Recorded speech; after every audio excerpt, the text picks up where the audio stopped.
Over the past century, our two nations have known cooperation and then conflict, painful separation, and a long reconciliation.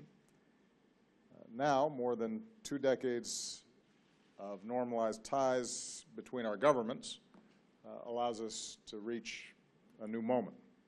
It's clear from this visit that both our peoples are eager for an even closer relationship, a deeper relationship. And I was moved to see so many people lining the streets as we were driving into town today. I bring greetings and friendship of the American people, including some outstanding members of Congress who are joining me on this visit, and so many Vietnamese Americans whose families bind us together and remind us of the values that we share. I've indicated before that one of my highest foreign policy priorities as President is to ensure that the United States continues to play a larger and long-term role in the Asia-Pacific, which is vital to our security and to our prosperity. We believe the people of this region should live in security, prosperity, and dignity. In pursuit of this vision, we're more deeply engaged across the Asia-Pacific than we have been in decades, and that includes our comprehensive partnership with Vietnam. If you consider where we have been and where we are now, the transformation in the relations between our two countries is remarkable. Over the past 2 decades, our trade has surged nearly 100-fold, supporting jobs and opportunities in both countries. Since I took office, we've boosted U.S. exports to Vietnam by more than 150%. We're now the single largest market for Vietnam's exports. American companies are one of the top investors here. With our Fulbright programs, thousands of our students and scholars have studied together, and more than 13,000 young people across Vietnam are learning new skills as part of our Young Southeast Asian Leaders Initiative. Vietnam has become one of the top 10 countries with students in the United States. This year, we've welcomed nearly 19,000, the most ever. And last year, Vietnam welcomed nearly 500,000 American tourists to this country, and I will assure you that more are on the way. Our two governments are also cooperating more closely than ever. As part of our engagement with ASEAN and the East Asia Summit, we're working together to advance regional security and stability. Vietnam has welcomed American Navy ships to your ports. Our militaries are conducting more exchanges and partnering on maritime security. Together, we're pursuing the Trans-Pacific Partnership, not only to support trade, but to draw our nations closer together and reinforce regional cooperation. We're doing more to meet global challenges, from preventing nuclear terrorism to promoting global health security so that outbreaks of disease don't become epidemics. And with this visit, the United States and Vietnam have agreed to a significant upgrade in our cooperation across the board. We're taking new steps to give our young people the education and skills that they need to succeed, and I'm very pleased that for the first time, the Peace Corps will come to Vietnam. Our Peace Corps volunteers will focus on teaching English, and the friendship that our people forge will bring us closer together for decades to come. American academic and technological leaders, including Intel, Oracle, Arizona State University, and others, will help Vietnamese universities boost training in science, technology, engineering, and math. Harvard Medical School, Johnson & Johnson, GE, and others will join with Vietnam universities to improve medical education. And now that the government of Vietnam has granted the necessary license, we can say that Fulbright University Vietnam, this country's first nonprofit independent university, can move forward and open its doors and welcome its first class this fall. We're increasing trade. With Vietnam's announcement on multiple entry visas, it will be easier for Americans to come here and do business and travel.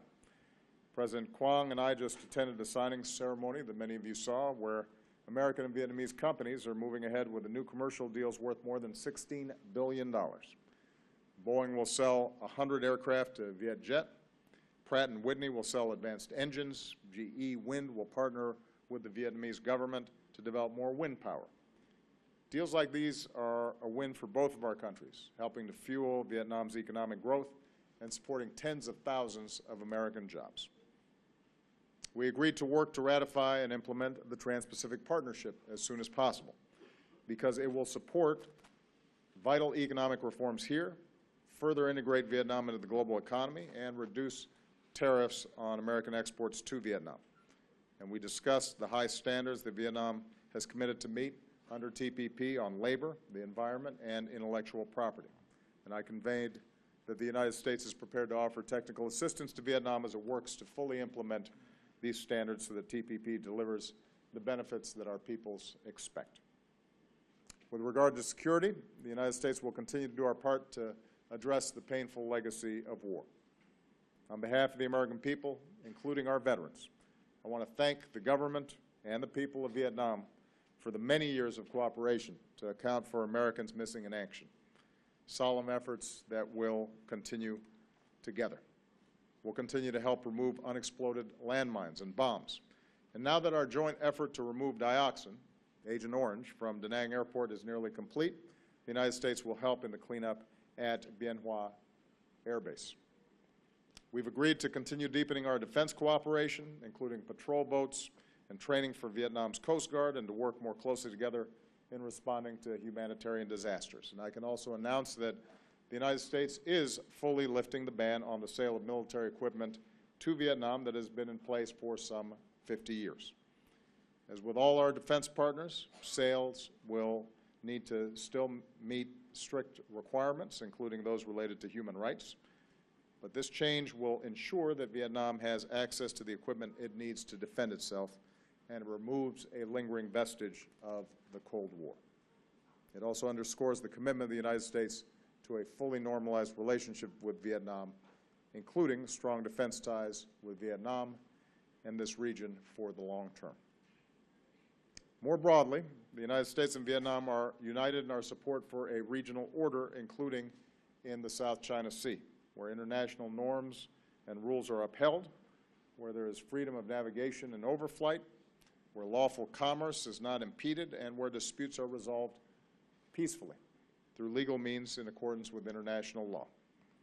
I want to repeat that the United States will continue to fly, sail, and operate wherever international law allows, and we will support the right of all countries to do the same. Even as we make important progress in the ways that I've just described, there continue to be areas where our two governments disagree, including on democracy and human rights. And I made it clear that the United States does not seek to impose our form of government on Vietnam or any nation.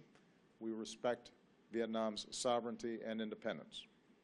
At the same time, we will continue to speak out on behalf of human rights that we believe are universal, including freedom of speech, freedom of the press, freedom of religion, and freedom of assembly. And that includes the right of citizens through civil society to organize and help improve their communities and their country. We believe, and I believe, that nations are stronger and more prosperous when these universal rights are upheld. And when our two countries continue to discuss these issues as part of our human rights dialogue in a spirit of constructive and cooperative effort. And finally, the United States and Vietnam are expanding our cooperation in ways that benefit the world. Under our growing climate change partnership, we'll support Vietnam as it works to meet its commitments under the Paris Agreement. Because our two countries and others have committed to joining the agreement this year, we're within striking distance of it entering into force before anybody expected. In the meantime, we'll help communities in vulnerable regions like the Mekong Delta adapt to a changing climate and assist Vietnam's transition to a low-carbon economy. And that includes the low-carbon energy that will come from our cooperation on civil nuclear power. And as Vietnam prepares to deepen its commitment to UN peacekeeping, the United States is proud to support Vietnam's new peacekeeping training center. So again, President Quang, thank you for your hospitality.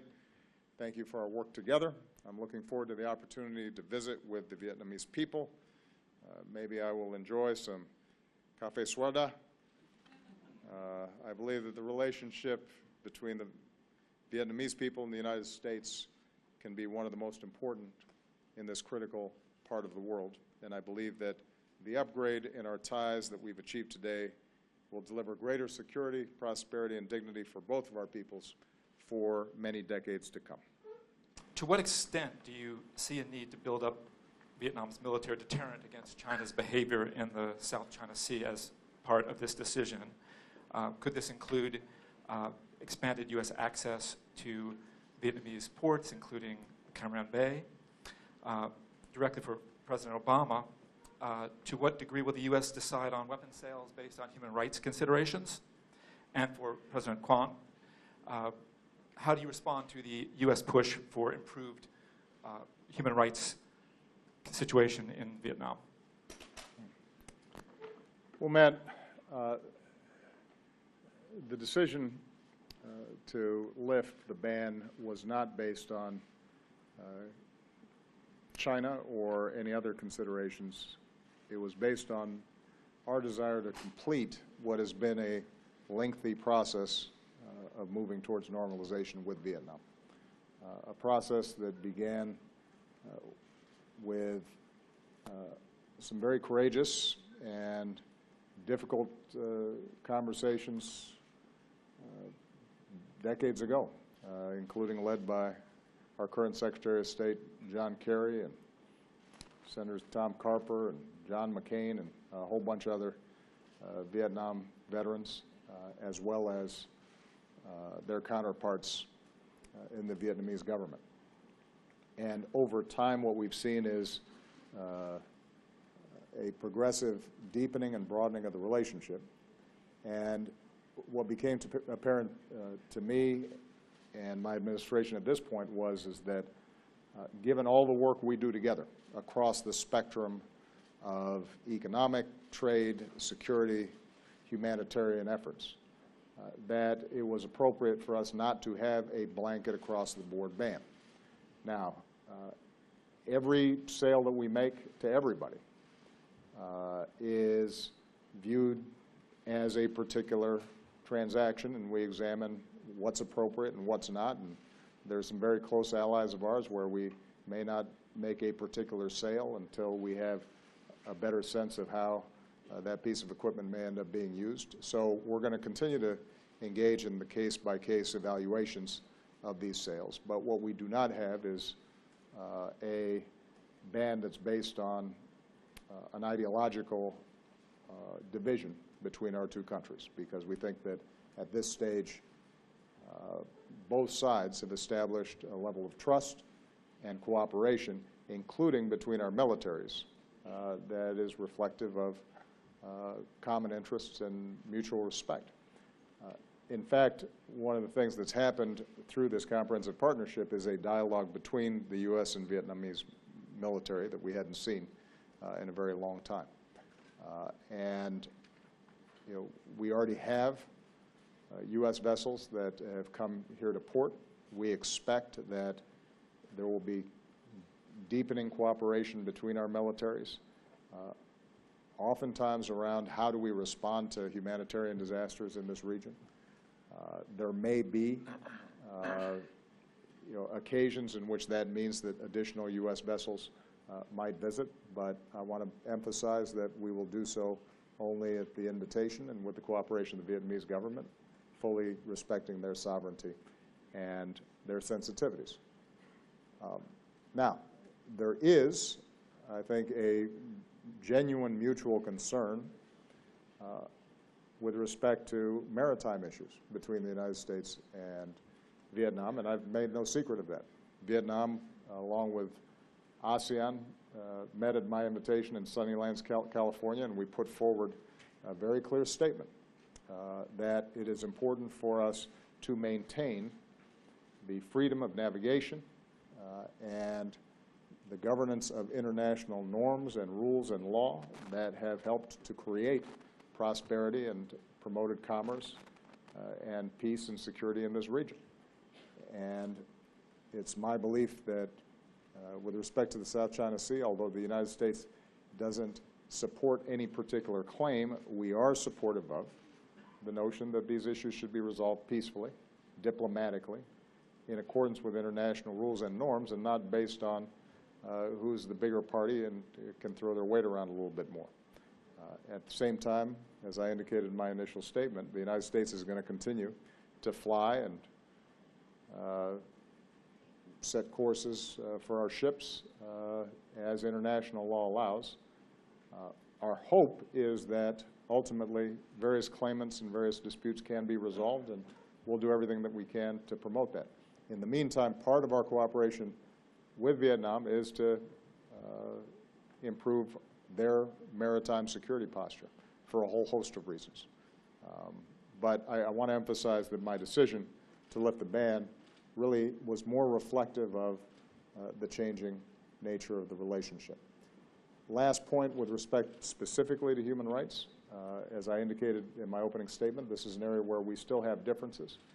There's been modest progress on some of the areas that we've identified as a concern. TPP actually is one of the things that's prompting a series of labor reforms here in Vietnam that could end up being extraordinarily significant. But that is not directly tied to the decision around military sales. I have one question for President Obama. You have visited over 50 countries during your term as U.S. President, and Vietnam is among the last few on the list. So what does that say about the Vietnam-U.S. relation, and how important does the U.S. view on Vietnam in its foreign policy? Thank you. Well, I would have liked to have gotten here sooner. And maybe one of the ways of thinking about it is we have an expression in the United States, we save the best for last.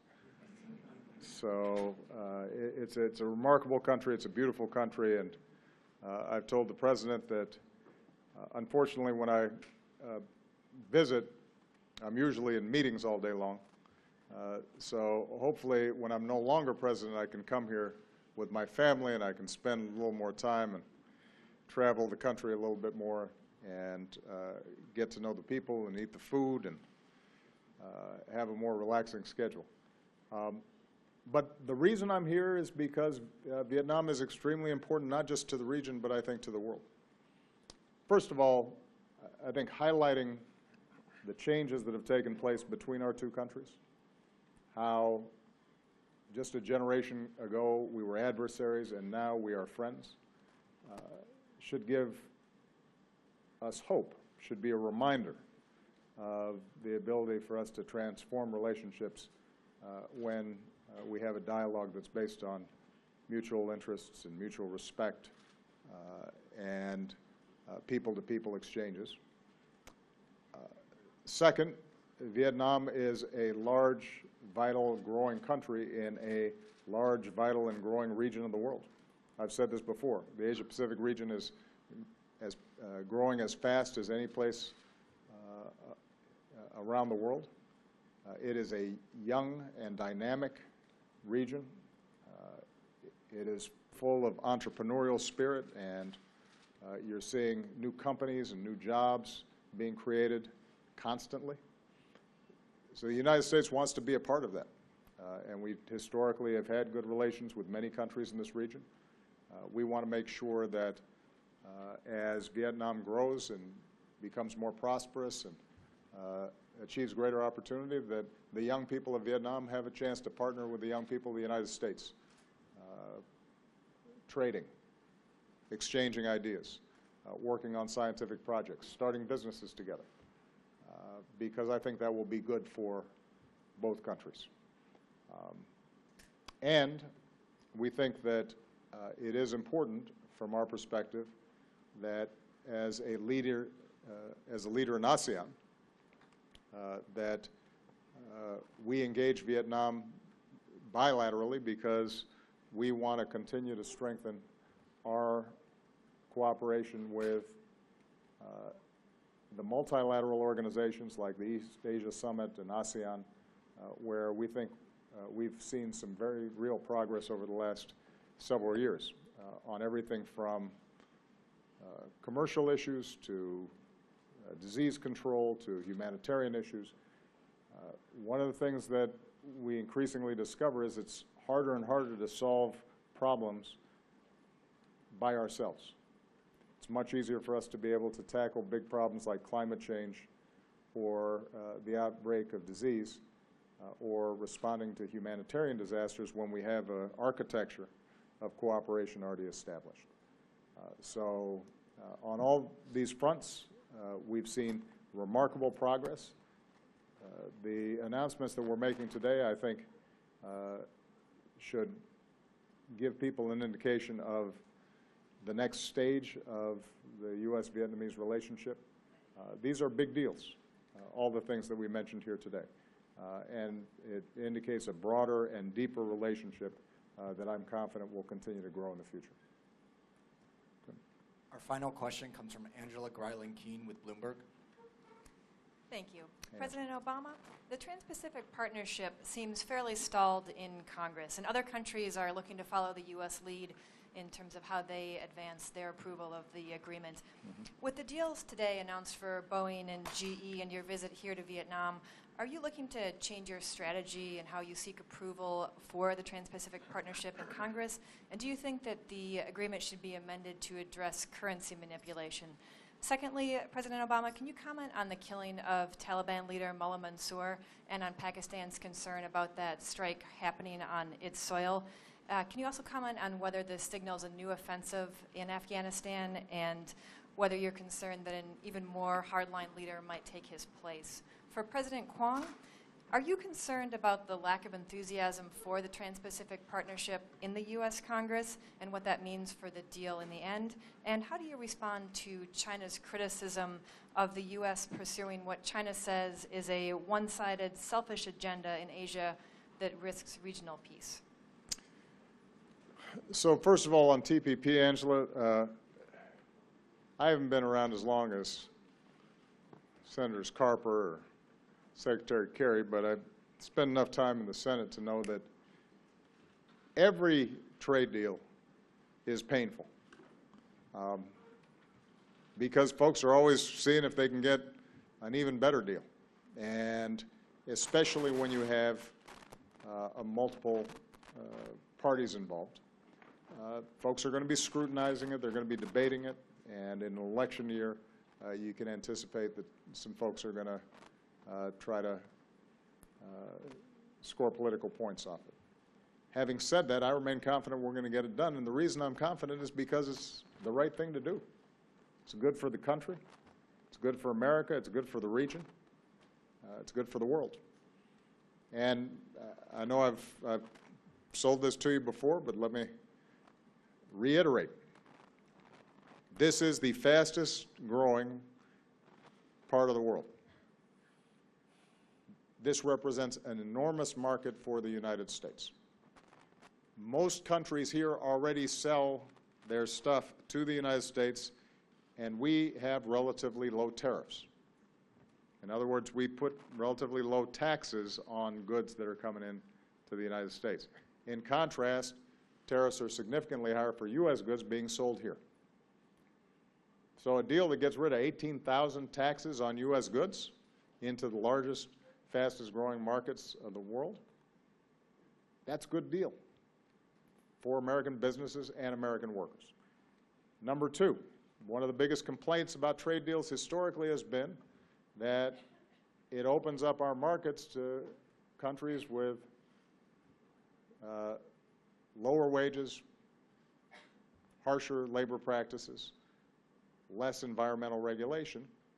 Well, if you're signing up for the Trans-Pacific Partnership, you are making commitments that are enforceable to raise labor standards, to ensure that workers have a voice, to attend to environmental problems. And so this gives us the ability to engage with a country like Vietnam and work with them on all those fronts, the precise things that people in the past have been concerned about when it comes to trading with other countries. So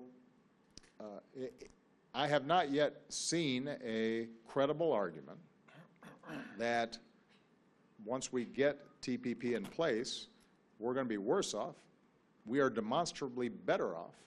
American workers and American businesses are better off if we get this deal passed. And I'm confident we will get it passed. Now, the politics of it will be noisy. That was true when I, for example, inherited the Korean Free Trade Agreement or the Colombian, Panamanian free trade agreements. when I came into office, but we got them done, and I'm confident that we'll get them done this time as well, although there'll be ups and downs and bumps along the way. With respect to currency manipulation, we have provisions in TPP that advance the transparency and reporting functions that allow us to monitor whether we think that currency manipulation is taking place. One of the debates that took place, and there have been some who argue that we should have enforceable provisions that if you see a currency going down too far, that we should be able to impose tariffs on that country. The problem is that it's very hard to sort out sometimes why a currency is going down and whether it's actually being manipulated. And frankly, for us to bind other countries to commitments about their monetary policy would mean we were also binding our Federal Reserve to the claims of other countries in terms of how it implements our monetary policy, and that's not something that we would do. We would not give up sovereignty with respect to our monetary policy in that way. But we have strengthened a number of the provisions that are already contained in TPP that will allow us to put on notice folks who we think are engaging in competitive devaluations. Finally, on the Taliban leader, Mr. Mansour, it has been confirmed that he is dead, and he is an individual who, as head of the Taliban, was specifically targeting U.S. personnel and troops inside of Afghanistan who are there as part of the mission that I've set to be able to maintain a counterterrorism platform and provide assistance and training to the Afghan military forces there. So this does not represent a shift in our approach. We are not re-entering the day-to-day combat operations that are currently being conducted by Afghan security forces.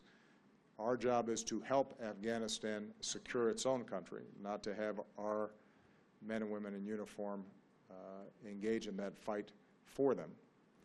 On the other hand, where we have a high-profile leader who has been consistently part of operations and plans to potentially harm U.S. personnel, and who has been resistant to the kinds of peace talks and reconciliation that ultimately could bring an end to decades of war in Afghanistan, then it is my responsibility as Commander-in-Chief not to stand by, but to make sure that we send a clear signal to the Taliban and others that we're going to protect our people. And that's exactly the message that has been sent.